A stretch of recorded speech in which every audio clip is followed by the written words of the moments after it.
In a world where everyone and their brother has a podcast, one stands alone. It's been called one of the podcasts of all time.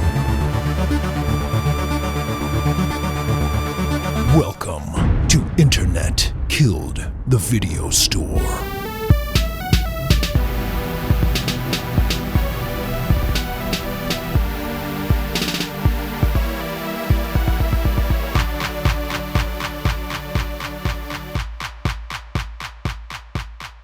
It is weird. I noticed, like, looking at the schedule for this month, I feel like this is the most blatant example of, like, how much emphasis is being put on creativity in television as opposed to movies. Like, the only movies coming out this month are Fast X, Guardians, and Little Mermaid.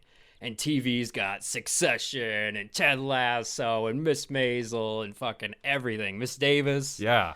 It's just an onslaught, man. Yeah, that one's very creative. But yeah, the other thing is, I didn't know exactly when to schedule this month's podcast because all the TV shows are ending like Memorial Day weekend. So we're not going to all come back like the day after Memorial Day to talk about all these. No. But we also probably shouldn't like talk in between all of them. So like, where are we? What have you been watching? Are you keeping up with Mrs. Davis? Hell yeah. That is the one that I want more than anything else right now, honestly. Yeah. And it's funny because everything I heard about it was people being like, I'm several episodes in. I don't know what the show is about. I don't think I like it. Yeah. And also that Damon Lindelof was involved. And right, I think you guys know by now that, like, I'm interested in that guy's work. That's enough to get you there, yeah. Yeah, apparently for a long time. I mean, Lost, Prometheus, Leftovers, which... Yeah.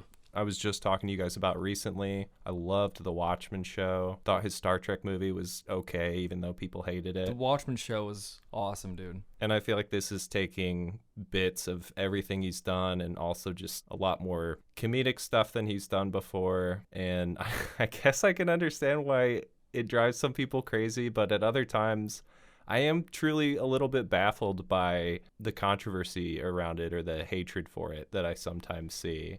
Oh, Mrs. Davis? Like, yeah. There's this rhetoric of, like, this is the type of show that is just not going to be made anymore. It was made when there was more money given freely for projects that, I mean, what the fuck was the pitch for this? I don't know. Yeah, I don't know. I don't know if the listeners even know what this show is about. I don't know how to explain what this show is about. Yeah. It's got stuff about AI and religion, I guess, in a weird way, in a way I haven't really seen before. Yeah. It's got a lot of action. It's just got some of the most ridiculous shit you've ever seen. Tell me why you like it, because I don't. Yeah, well, you gotta tell me. I don't know. It's got everything that I like. It's just, it's way over the top. Oh, yeah. Like, in a way that, yeah, it's like overwritten to an extent. People don't really behave the way that humans should behave. Yeah. Stuff happens that just is fucking ridiculous. Like, there's this, elite secret society that goes all in on making a sneaker commercial at one point, and they're taking it as seriously as their sacred oaths, Yeah.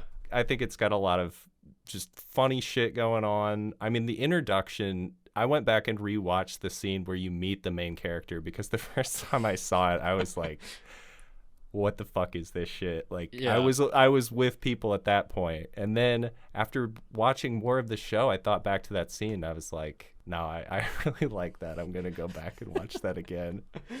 I don't know, man. It's so ridiculous. Tell me why you don't like it. I mean, I've tried. I've stuck with it, I think, all the way to episode 5, and I want to like it. Like, all the stuff are themes that I usually enjoy. Like, we've talked on the show about AI and, like, the scary stuff with technology and religion and all this stuff. But I don't know. It almost reminded me of when we talked about Cocaine Bear. Like, it's so over the top that I'm not invested in anything going on for some reason. Huh. Like, I want Mrs. Davis's character to be a little more present, I guess. Like, you get a little bit of her backstory with her parents and stuff, but I don't know. It wasn't enough to keep me hooked. And, like, the best way for me to explain it was, I felt like it was one of those, like, video game quests where it starts out like, Dutch wants you to go to the store and buy a new shirt. And then you go to the store and the guy's like, oh, you don't have enough money. But if you go down the street and working this guy's ranch, he needs some help, and then you'll have enough money Yeah. to buy the shirt. And then the guy at the ranch is like, well, I don't have any work for you, but if you go get me this horse down the road, and it just keeps going and going, and it's like, what? I don't even fucking care about the shirt anymore. Why are we going like cascading levels of plot before I even really care where we started? I guess I feel like that's the show is kind of commenting on that, because one thing I probably should have mentioned, a big reason I like it is that it's kind of a meta show in a way, or at least it's very much commenting on writing, and it's probably some fears of people working in Hollywood around this age of AI being expressed. I mean, it's pretty prescient with like the fucking writer's strike going on right now. Right. Which is partially, I think, influenced by this AI bullshit and everything. And Yeah. so, I mean, the characters are constantly commenting on how stupid everything going on is. At one point, a character, I think in episode 2, says, it gets way stupider from here. I mean, Right. basically, it sums it up right there. But that stuff doesn't bother me. And I'm barely even paying attention to, I don't think you're supposed to be trying to make sense of it. That's probably a mistake in the way you're watching it. It might I think be. you're just supposed to think it's funny. I'm watching it wrong. I think you are. I mean, I don't want to tell someone that, but I think you are if you're looking for it to make sense. Yeah. So I don't know. And like, it's obviously not terrible because I've stuck with it wanting to watch it and trying to engage with it, but I don't know. I haven't decided if I'm going to go back to it. Like I said, there's so much stuff going on right now. I think they released the first 4 or 5 episodes all at once, and that's, I think, as far as I've got, and I don't know if I'm going to go back after that. Okay, but I might. I mean, I'm already like halfway through. I might as well, right? See it through. There's only like 3 left. It's only 8. So, yeah, you might as well. Yeah. I think I was all in at the point where they kept breaking the burner phones. Oh, yeah. Like... When you're like 5 flip phone breaks into the show, I was like, yeah, all right, I'm just going to stick with this. This is great.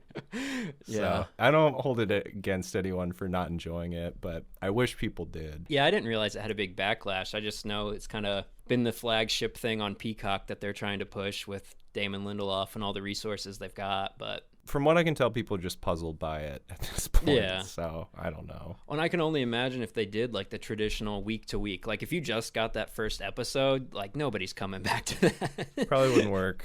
Yeah. I haven't watched it. No. Have you even heard of it yet? No. Nope. That's the other thing. I feel like I wouldn't have heard of it if I didn't have Peacock and they like splice in the commercials every time there's a commercial break on my other shows. But Watchmen got backlash too. Watchmen got backlash? I thought everybody loved that. Not the general audience. You backlashed against it, Ryan. I know, but I'm usually in the minority. You didn't like it?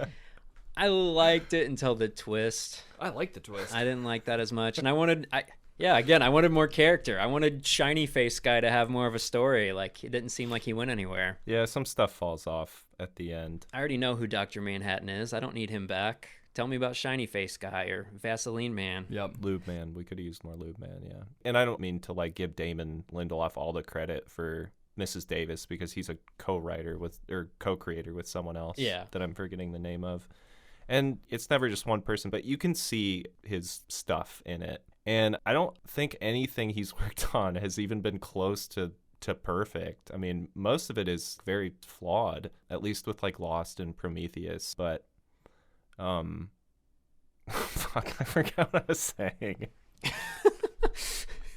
I just totally spaced out, like right in the middle of that sentence. What was I getting to? Everything he's done is flawed. However, it's still cool. Yeah. You can tell like he has characteristics because you said everything he does kind of has his feel to it, even if he's not directly the guy. But I think Leftovers is probably his most revered project, right? Yeah, and I couldn't criticize that in the same way I can the other stuff.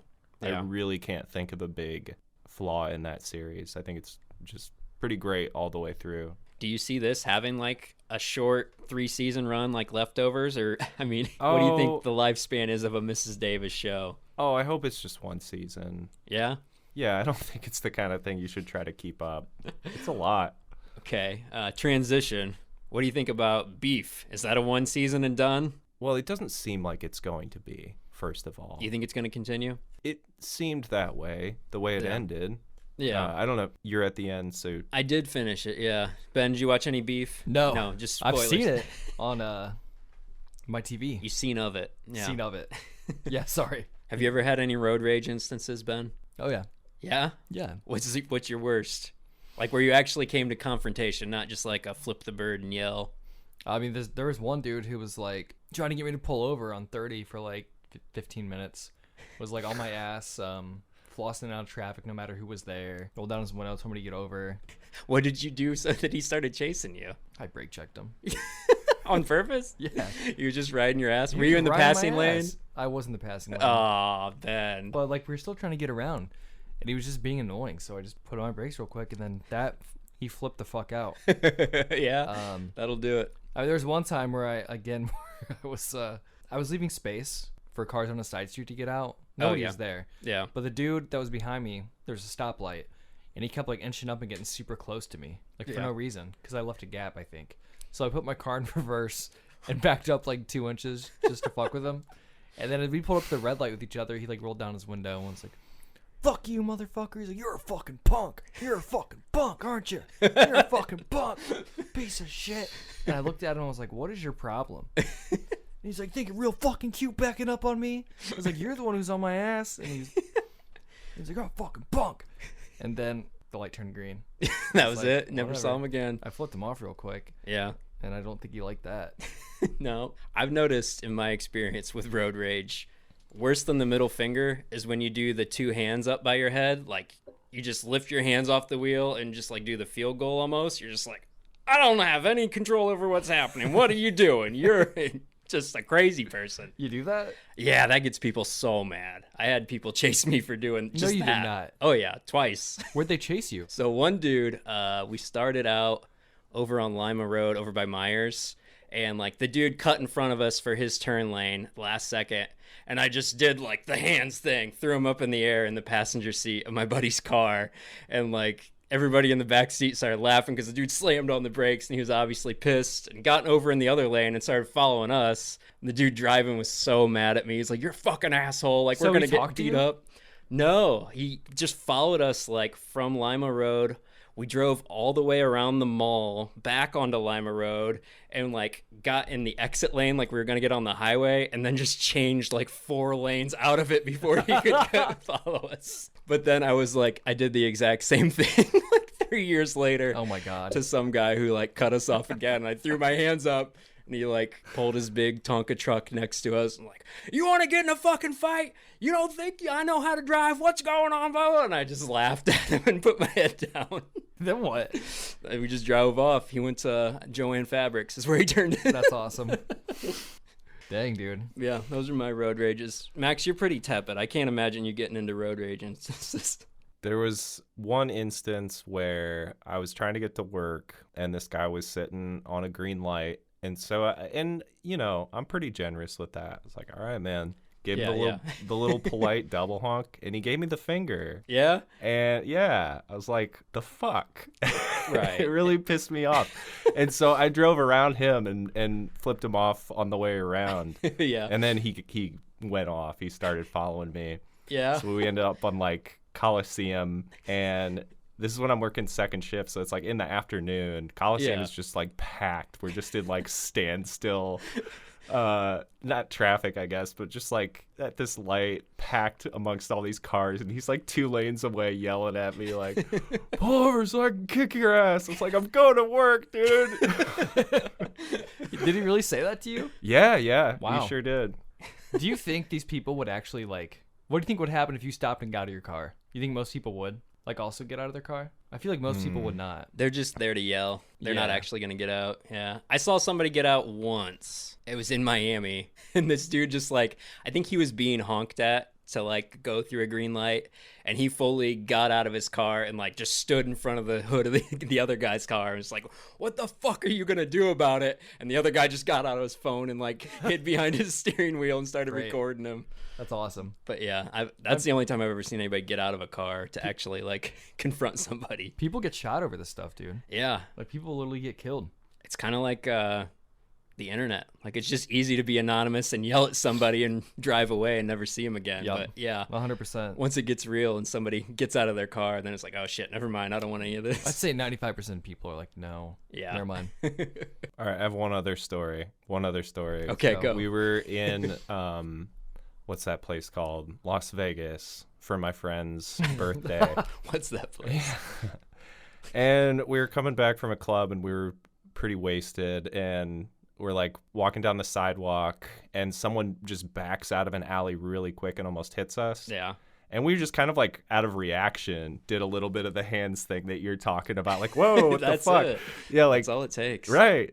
And this dude, yeah, he rolls down the window and was just like, you got something to say? And we both just, I think, had a bad feeling about it. And we're like, no, man, everything's cool. Like, this guy just had a vibe where it was, you know, because we're two dudes in our early 20s, like pretty fit. And Yeah. he's just one guy sitting in his fucking car. He was like not like a big dude or anything, but I was Yeah. like, this guy is like weapon confident. So Yeah. we just backed the fuck off of that. I mean, what if you Not that we would have done something anyways. It's like, yeah, dude, fine. Like, just continue backing out so I can walk down the sidewalk. I was just a little surprised by your car. Excuse me. Yeah. I'm wasted. There's a guy in my neighborhood who has a permanent vinyl decal on his left passenger window that says, if I'm passing you on this side, that means you're a fucking asshole. Oh my God. So he's just prepared for dudes like Ben cruising in the passing lane. I don't do it anymore. That's a commitment. I didn't know that was even that was like frowned upon until like 6 months ago. I didn't know either. I was used to cruise in the left lane forever. Yeah. Oh, just 'cause you I got tired of fuckers. passing semis. I was probably yelling at you guys. Well, specifically on 30, because there's always so many semis, and it's just like, I don't want to Yup. pass somebody every 20 seconds. Yup. I'm just going to hang out here, cruise control. I feel you. I mean, if I feel like someone like is on my ass and wants to get around, like I'll get over real quick. But Yeah. I don't go in the left lane with the intent of getting back over unless like somebody wants to go faster than me. Yeah. But I've changed that Yeah. recently because I didn't know that was a thing. I think it's illegal in Indiana. Yeah, I think it is Yeah. too. Yeah, like you can get a ticket if you're not passing. So what'd you think of Beef? Were you into that show? I did like that show. It was funny because I watched the first episode and I was like, I'm not into this. I think I was just in a bad mood or something. But then it really started. I was like, oh, I get a lot of the stuff that they're saying here. I mean, I don't know that I'm quite as insane as either of those characters, but it's a show about depression, basically. And I relate to that a lot. Is it road rage? Yeah, there's- that's kind of the inciting incident of the plot. But yeah, it's really about two characters that are just living with Oh, Stephen Yeun's in it? mental issues and dissatisfaction with their life and childhood trauma. So That's probably why most people do, like, get so fucking pissed so easily. right. Right. Like, nobody's happy that's willing to, like, end your life and pull out a gun because Right. of a hand gesture. Like, that is just so fucking silly. Sure. Well, that's kind of the theme of the show. Like, you don't know what somebody else is going through, all the baggage they're carrying with on that day that you scream at them or flip them off. Right. Yep. I really liked it. I think I had the polar opposite thing where I really liked it, and then the last episode just lost me. I could The I last could see one? that last episode losing you. Yeah, like I was, and it's not even like, okay, so they kind of hinted that they were going to come to the conclusion that they came to a little bit. Yeah. But the manner in which they got there, kicking it off with the birds talking to each other, and they're having this like petty infantile fight, and I don't know, it was a little much. Yeah, I kind of like where it went just because we've seen stuff like that and we've seen stuff done in that way where they're trying to distort reality, sometimes due to like drugs or poison or whatever the reasoning may be. I don't want to spoil anything, but Right.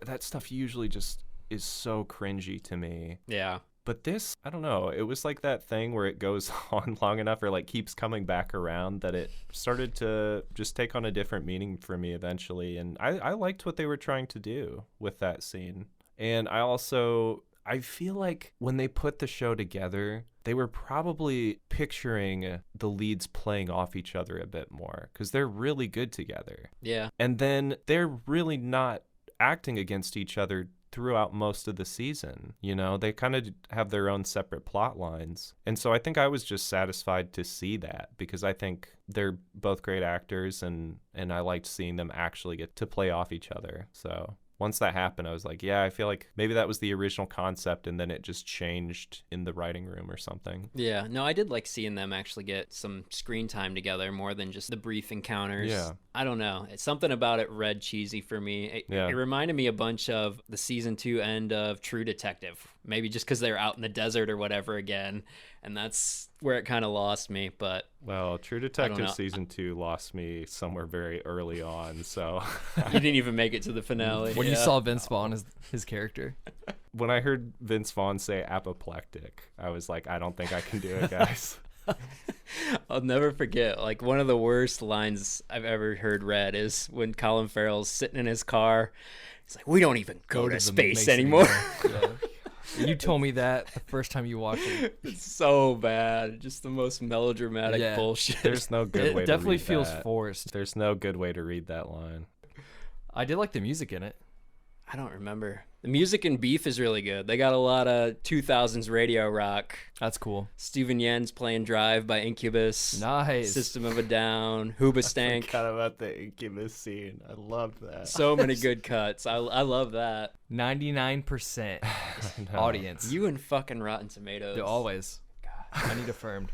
Look at what Megan has, because that movie eats so much ass.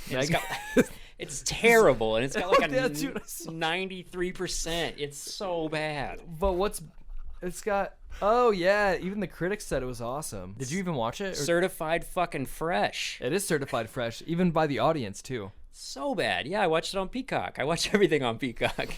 What did you not like about it? Name a thing. I didn't like it. The acting was bad. The script was cheesy. Dude, the acting was a doll. Like, how can you even... Because it was, a shitty AI doll that did like a TikTok dance and then killed everybody with a paper cutter. Like, it was so dumb. And of course, they're going to make a sequel now because it did well and it has good reviews. Cool.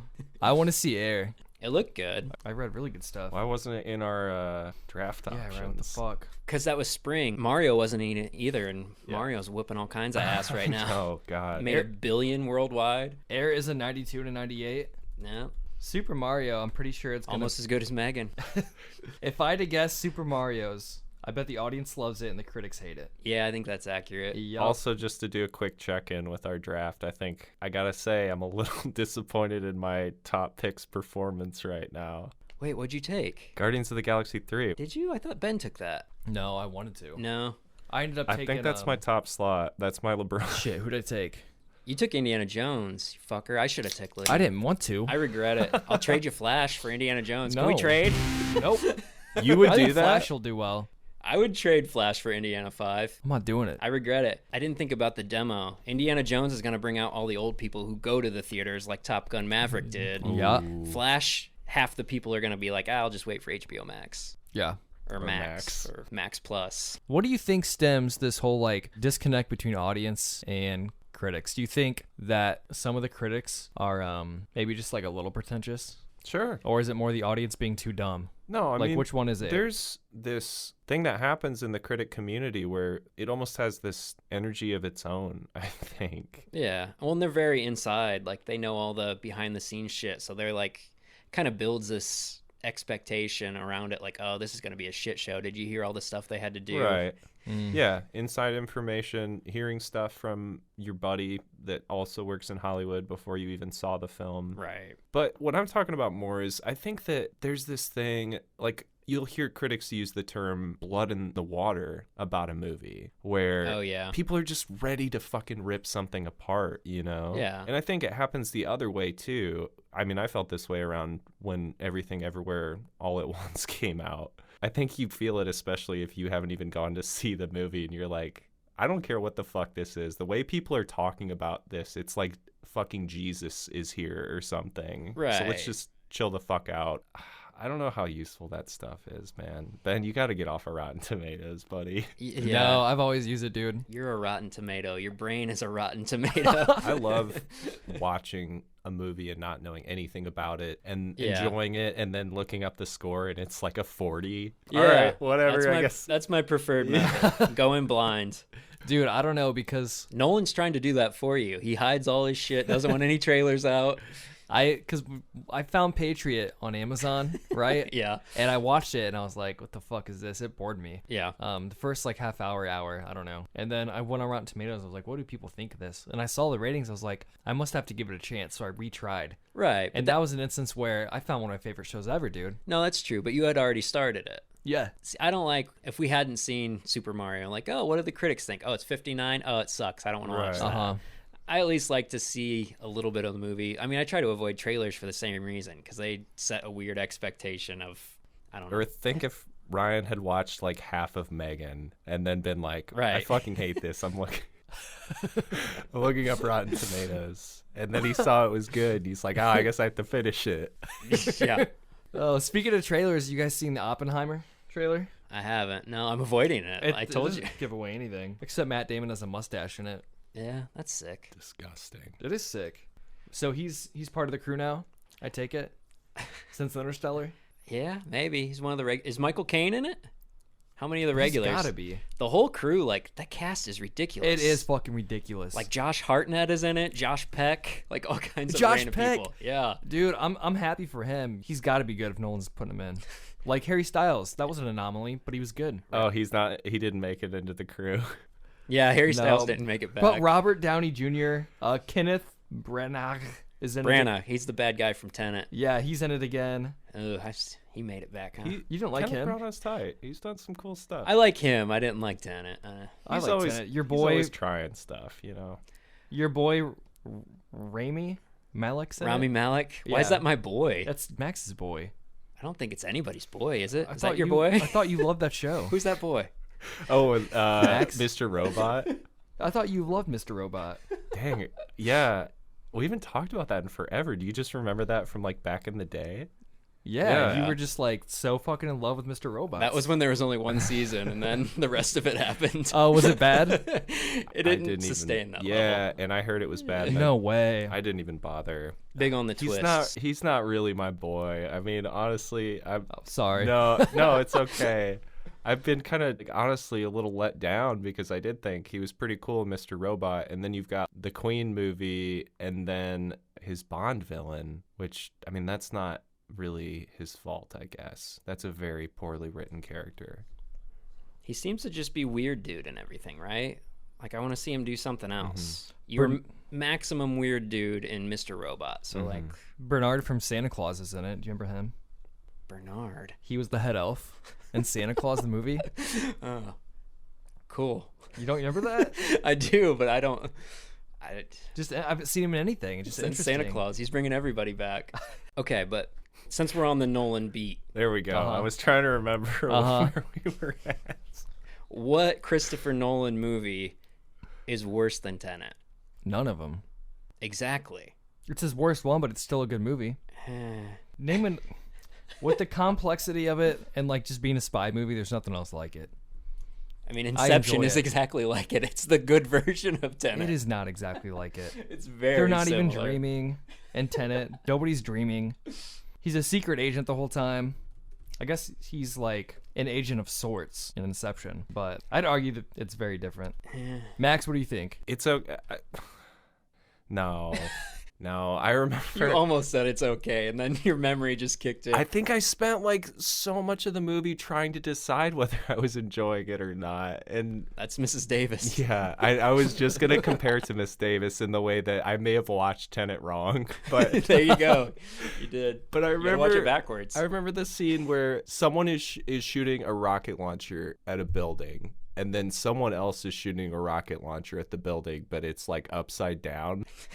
Yeah, And that's where I was inverted? like, fuck this. Are you bummed at all about the end of Yellowstone? So what's the official word? 'Cause Official word is McConaughey's coming to save it. no. He's gonna be in a spinoff. He for sure is. Yep. That's fucking sick. Kevin Costner is busy trying to film his own Western epic that is like That's so dumb. gonna be a 4-part movie or mini series that he's writing and directing and starring in, because of course he is, because he's Kevin Costner. Oh my god. And he doesn't have time for Yellowstone, but he's gonna finish the second half of season 5 sometime this summer, but now they can't because of the writer's strike. So the show's gonna end after season 5 whenever they finish filming the second half of it, which the first half went off the air in like December, right? Like it's gonna be a huge gap.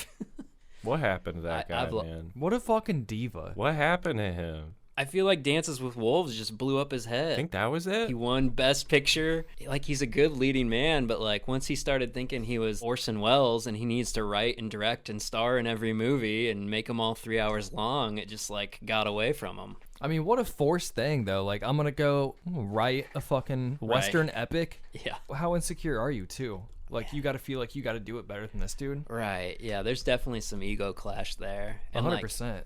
the thing that always cracks me up about it, like, I don't know, you guys were probably too young to fully experience the Waterworld catastrophe as it was. Wasn't around for that. Yeah, I don't know. My dad loved Field of Dreams and Dances of Wolves, so he was like there opening day for Waterworld. He was so hyped about it. And It's called Dances with Wolves? Yeah, it's a good movie. 1990. He still has carrying that ego around? Oh, yeah. 20. I mean, he beat Goodfellas for Best 33. Picture. You got that ego forever.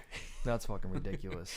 But yeah, Waterworld was a catastrophe. Like, grossly over budget, way over schedule. It was supposed to be this like 3-hour Mad Max on water, but shooting on the water is massively expensive because of all the fuel you're using for the boats and equipment and whatnot. So tensions were really high. Allegedly the director quit, and then Kevin Costner just filmed the rest of it himself. He also fired the composer for the score, who like nearly had it done. He rejected that, brought in a new composer to completely redo that, brought in Joss Whedon to rewrite the movie, which was basically just transcribing Costner's ideas into the script. And the movie got cut down from the original like 3-hour R-rated version to PG-13 in 2 hours. And it was a massive bomb. Like, critics hated it. I think this was one of the movies critics were ready to hate just because of all the shit they heard about it. It was the most expensive movie ever made at the time it was released. So yeah, even though it did make a decent amount of money, it wasn't enough to cover the cost, obviously. So considered one of the biggest flops of all time. And then he did the same shit like 3 years later with The Postman, and another like post-apocalypse movie that's 3 hours long that he wrote, that he directed. And it was even fucking worse. Like, how did he... I don't understand. He has no awareness. See, I thought he was cool for a while before that. I didn't realize he was being a diva all through the 90s. For most of it. I remember seeing Man of Steel, and I was like, this dude's just a grump now. Come on. Pa Kent putting his hand up like, no, don't save me, dude. It's stupid. Yeah. That was my biggest problem with that whole movie. You know he wrote that part. I don't know what I'm talking about. Have you guys read anything about the writer's strike? Are you No. up on it at all? Not at all. I'm just kind of surprised, like, how minimal writers get paid in the scheme of things. I've heard it's bad because there was a writer's strike back in the day. It's never made sense to me. And it was like, yeah, they get paid like $30 a year, something like that, back in 2007. I don't know if that's true or not, but I'm like, that doesn't make any sense. It's without like, them, like, if you sell a script, it's, I think, like 40 grand is about the average. And once you sell that treatment, like, the studio owns it. They can choose whether or not to bring you back for rewrites or to just do whatever the fuck they want with it. But what about when they hire you on for rewrites? Is that where the money comes in? I mean, they can pay you more, but like even that, it like maybe doubles. So you're making like $80,000 to write Guardians of the Galaxy, while Vin Diesel makes $13 million to say I am Groot. Like, it's kind of insane when you look at the percentages. Wait, Vin Diesel is Groot? You didn't know that? No. How much does he get paid to say that? 13 mil a movie. He's made over 50 million because of all the Guardians. Yeah. I did not know that was Groot, dude. His best performance. Why? I feel like you could get a non-name. Yeah. And have somebody just like mimic that voice. I think it was such a joke for a while that like Vin Diesel wanted a superhero movie, so they kind of just cast him in this role that he couldn't fuck up, and like I don't think Vin Diesel knew that it was a joke. You think so? I almost feel like that's at least the vibe I got. Because I feel like he was pretty hot at that point. Like that was probably towards the height of the Fast series, and he had a better. I feel like the media perception or the public perception of Vin Diesel was like still good at that point somehow. Yeah. Now people don't like him, but when it started, Yeah. it was kind of it was that like was back when people were Vin like, Diesel- Vin Diesel plays D&D? right. And now people are like, have you seen that weird interview? Wait, what'd he do? You go look it Everything. up. He thinks he's a great singer on Instagram. He's got contracts where people can't punch him more than he punches them in a movie. That Like, all you just that gotta- stuff is so hilarious. Yeah. It's ridiculous. You guys see what Drax looks like with no outfit on? Batista? You mean Dave Yeah, Bautista? dude. Yeah, You of mean course. like, one Who of the my fuck this favorite dude is? actors? Yeah. What? What He's else is he in that Dune, you like? Blade Runner, Knock at the Cabin. All the shit I Everything haven't that seen. you're supposed to be watching, Ben. I'm so pissed right now. To Drax, you guys go, you mean Dave fucking Bautista? Dude, he's the best pro wrestler actor there is. He's a fucking wrestler? Used to be. Oh, no wonder he looks this way. We talked about this, but 98.9 The Bear all day. what? That's what he listens to.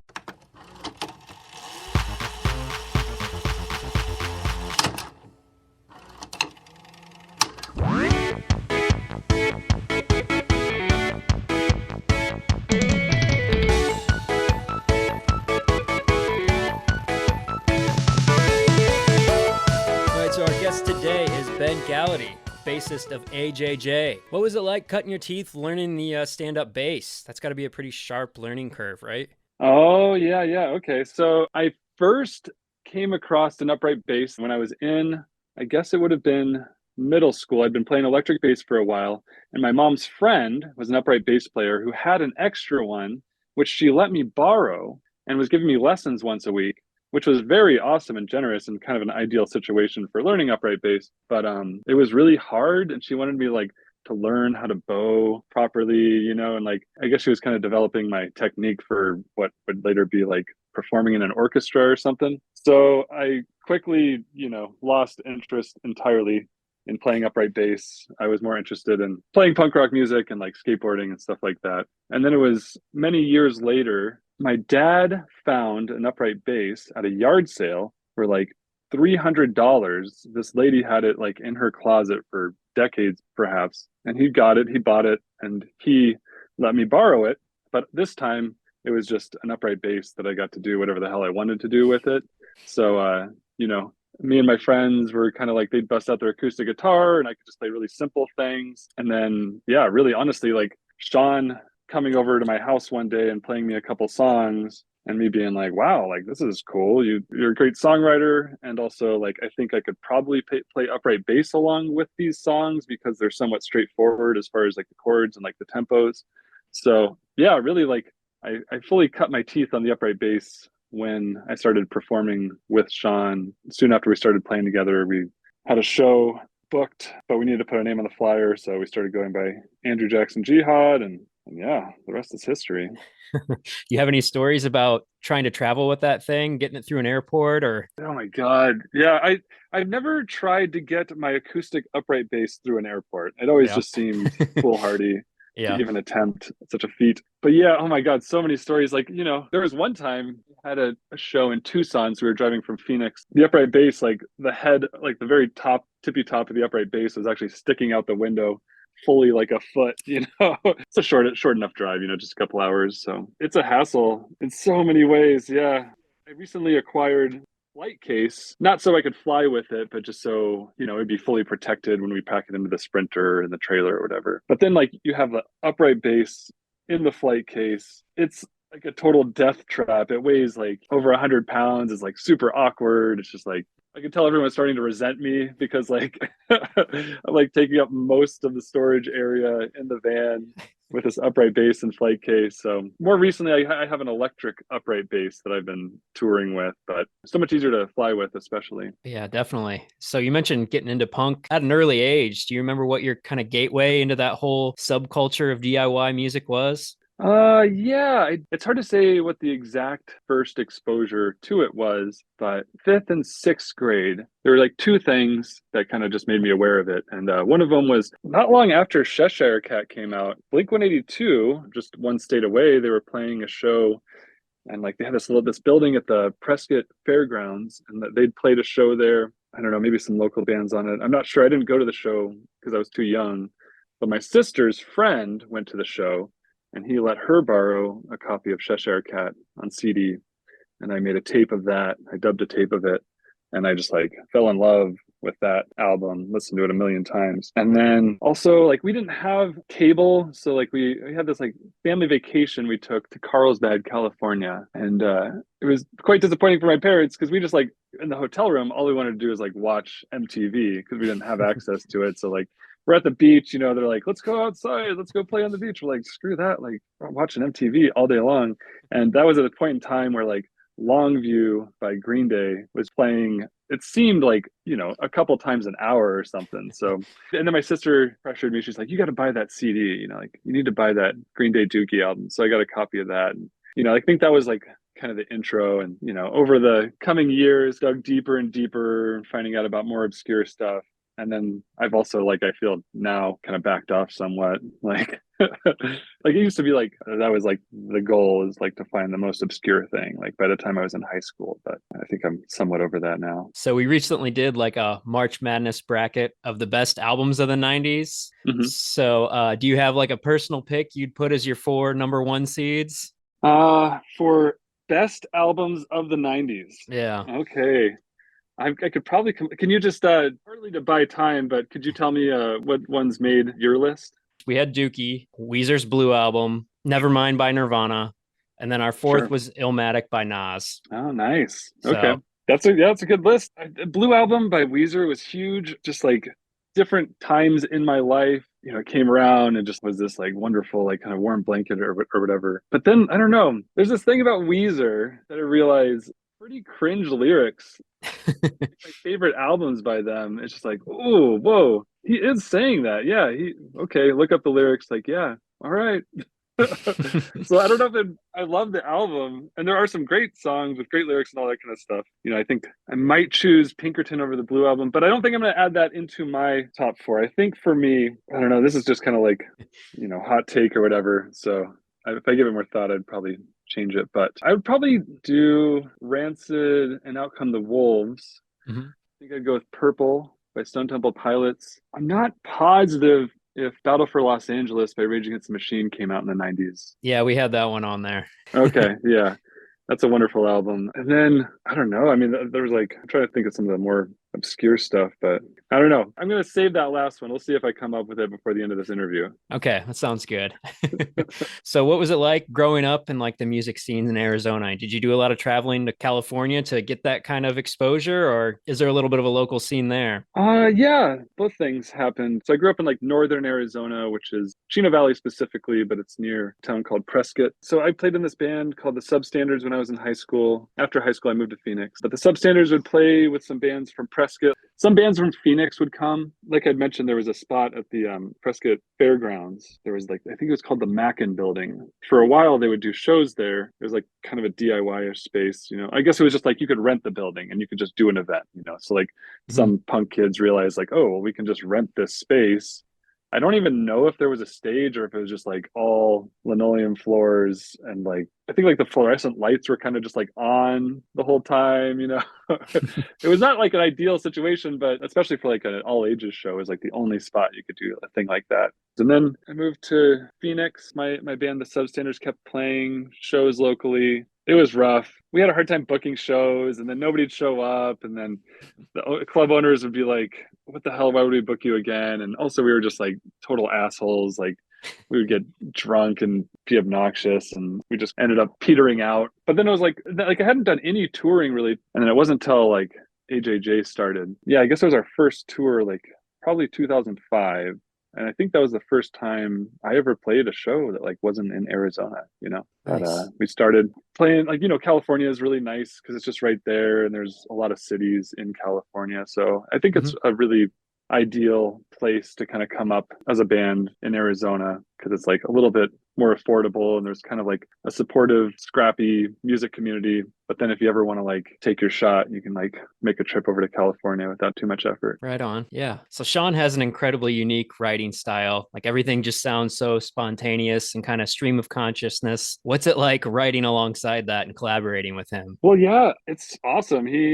I don't know. I guess songs come along different ways, but more than anyone else I've ever known, he'll just have a song that is like complete, where he'll show up and there'll be all the chords and all the lyrics. And, it's my understanding, like we've talked about in the past, sometimes he just writes them in his car, like writes the whole thing and then gets to a guitar and then he's just like has it. It's like this like completed thing, Whereas I think most people spend a lot more time going over it. And I guess there are certain songs that come out more that way. So yeah, I guess there's kind of a spectrum of like ways that AJJ songs get completed, Some where it's just Sean shows up and the thing's completed. And others, require a little bit more coaxing. So whenever he has questions, I'm happy to offer any input. Sometimes it's really just a matter of like him thinking on it. Sometimes it'll be years, like the initial idea will come, but then like to get that final thing to make it feel complete. So yeah, it's interesting. It's not really a single approach that just like gets applied to each and every song. It's like always a new thing. Yeah. So it's fun. It's always fun whenever he shows me a new thing, like start to get ideas about what it could sound like, what kind of mood to approach. Oftentimes we'll think of some kind of other song. We like the idea, like what they did with this song. So we're going to kind of like use some band has like a sound. Sometimes we'll like kind of have something as a starting point to like, let's do this song, but do it through the lens of like this other artist,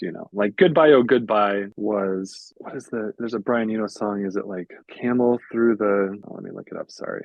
No, you're good. It's off of Here Come the Warm Jets. Let's see. Wow. Brian Eno has a lot of records, it turns out.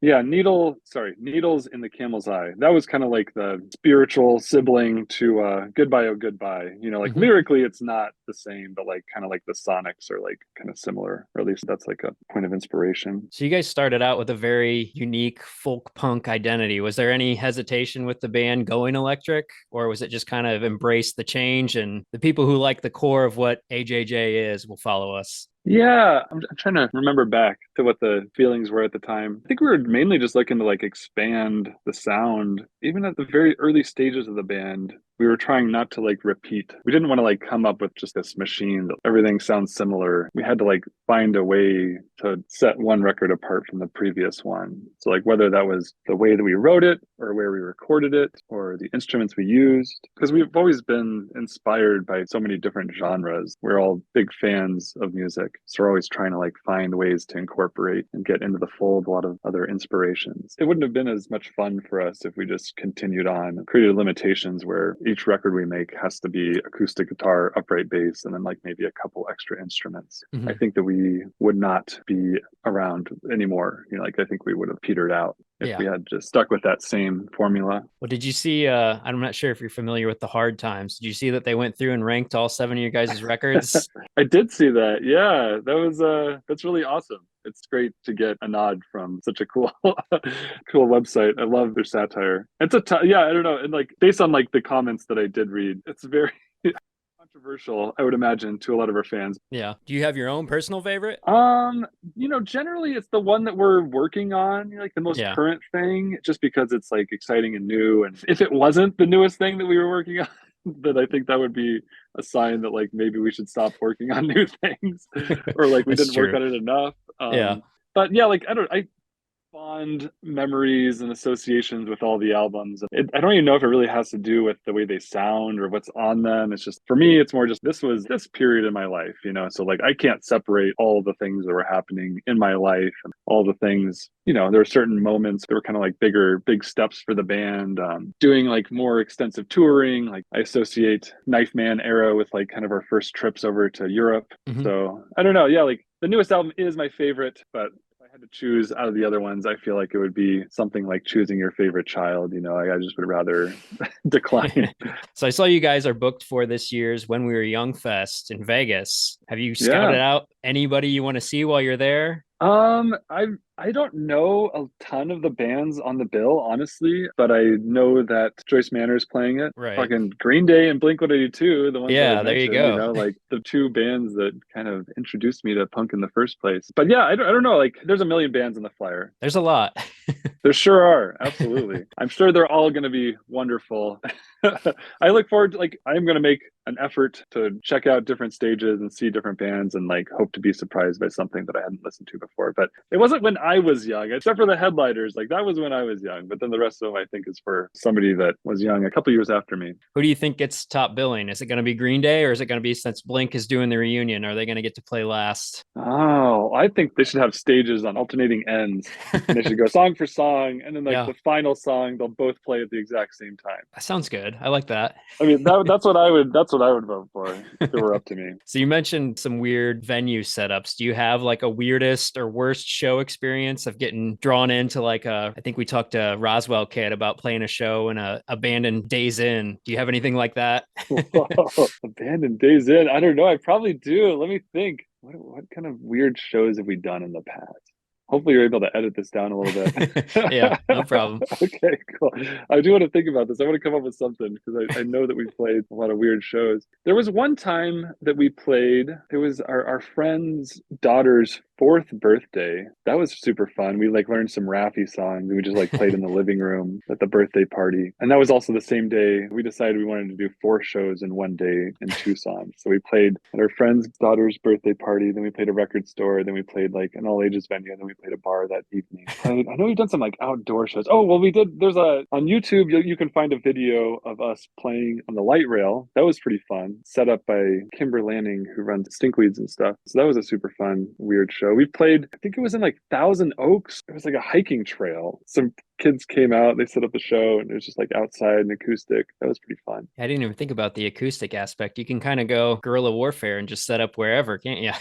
Yeah, I'm trying to think because I know we've done like weirder shows than that. I just at a loss right now. I can't remember. Well, good luck, everybody. Somewhat prophetic in the levels of despair. 2020 was about to drop on us. So your new record, Disposable Everything, which is out May 26th, does it pick up where that left off? Did you feel any need to continue that narrative, or where did you decide to explore with this new record? Yeah, it seems like the story that the new record tells is a little bit more thematically. It's like after the thing happens, it seems like it exists in a world where some large and awful catastrophic thing has occurred. And then it's like the aftermath. If there were a carryover from Good Luck Everybody, I feel like Good Luck Everybody in a lot of ways is like the study of the awful things that are happening, but this one's kind of more accepting what has happened and imagining what'll happen afterwards. I think it's maybe a little bit more positive, generally upbeat, but then again, like I guess I consider like Death Machine kind of an upbeat song. Our songs are very confusing in that like oftentimes a song about a very dark, awful thing will kind of be presented in a more exciting and fun treatment. I look forward to everyone else hearing the record. At this point, we've been working on it and listening to it, and it's just I showed it to my parents a couple weeks ago, and they really liked it a lot. So I think that's a good sign because especially my stepdad, he's not necessarily into like punk bands and stuff. So for him to be so excited about the record, I think is like a really good sign. That's awesome, man. Yeah. Is there anything else you want to leave us with about the record before we get you out of here? Yeah, like I love that it's like a combination of some of the different processes we've used in the past. In the earlier days, like the earlier albums, we would record some basic tracks and then like spend the next couple months going into the studio, adding a little bit here, adding a little bit there. And then when we did Christmas Island and Bible 2, we went to Elmwood recording, and it was like pretty nice equipment, but we didn't get a whole lot of time to work on those records. So we kind of had to come in all prepared. Basically everything we did had to be done in the matter of like 10 days or something. So like the approach for this record was that like we went in, we did all the basic tracking in a really nice studio, and then we got to spend some time with the mixes and like add a little bit in like the months to come. So like I think it was like the perfect marriage of the different processes we've used in the past, and it was a really wonderful collaborating experience with my bandmates, especially after the pandemic. I was very grateful to get to spend time with the bandmates in a room working on songs, playing together. It was also great to have David J produce the record. He had a million great ideas and made it kind of effortless and fun the whole time. And it was a wonderful experience recording this record. I don't know, after putting so much time into this one, it's going to be hard to top it next time around. Yeah, definitely. Well, yeah, I'm excited to hear it. Hopefully catch you guys out on tour this summer. Do you guys have any dates lined up yet? Yeah, we're opening some shows for the Front Bottoms in late May. And then we have some headliner shows from Portland coming down to DC, and, got New York and Philly and a bunch of spots. So yeah, AJJtheband.com. Actually, I don't know if that's even right. You can find information about all of our tour dates online. Where are you located at, Ryan? We're in Fort Wayne, Indiana. So Oh, wow. Okay. Yeah, we're usually traveling either to Chicago or Detroit or sometimes Cleveland. I think we saw you guys up at the Magic Stick in Detroit a while back Cool. with Joyce Manor. Whoa, yeah, Yeah. I remember that tour. That was super fun. Joyce Manor and Treasure Fleet. Yeah, yep. Probably. That was Cool. it. Yeah, that's a So good yeah. spot. We're gonna be, yeah, we haven't confirmed all of them yet, but we're kind of drafting a route that, it will have Indianapolis ideally, because we nice. actually had to cancel a show there last year, unfortunately. But yeah, hitting a lot of spots around the Midwest, probably July or August. Okay, cool. All right, man. Well, yeah, I guess the only other things is you want to circle back to another 1 seed for your 90s. Let's say Very Necessary by Salt and Peppa is pretty good. Okay. I mean, I'll throw that one in the mix. I mean, Awesome. that's got to be in the 80s, right? I don't know. Or sorry, the 90s. I I would think that's think probably in the 90s. you'd Actually, take a probably. Damn. Actually, Oh, that's there's also, 93. like- You're in there. okay. Hell yeah. We'll stick with that. Final Okay. answer. Awesome. All right, man. Well, thanks for joining us. I appreciate it. Yeah, can't wait to hear the album. Hopefully catch you on tour this summer. Awesome. Cool. Thanks a lot, Ryan. Yep. Thanks. Take care.